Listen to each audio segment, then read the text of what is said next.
अल्फाज की दुनिया, जज्बात की कहानी। ये है लफ्ज़ों की सहर, असहर में हूँ सहर मरियम, जहाँ हर लफ्ज़ दिल से निकल कर रूह को छू जाता है। वेलकम टू की सहार, where every word shines like morning light. भूले हम भी नहीं, भूले तुम भी नहीं, ये और बात के पहले से मरासिम भी नहीं।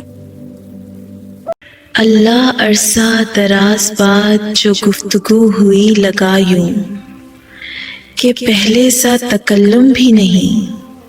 हवा और जज्बात थे जो अपनी जुबान बोलते थे, जज्बात में अब पहले सा तलातम भी नहीं। छोड़ जाने के बाद फिर क्यों लूट आए जिंदगी में, जबकि तुमसे बिछड़ने का कोई गम भी नहीं।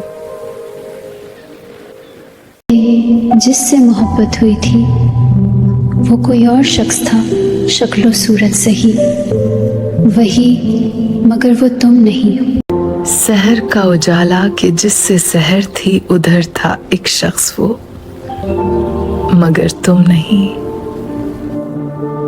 कुछ लोग हमारे होने से नहीं, हमारे दिल में रहने से याद रहते हैं।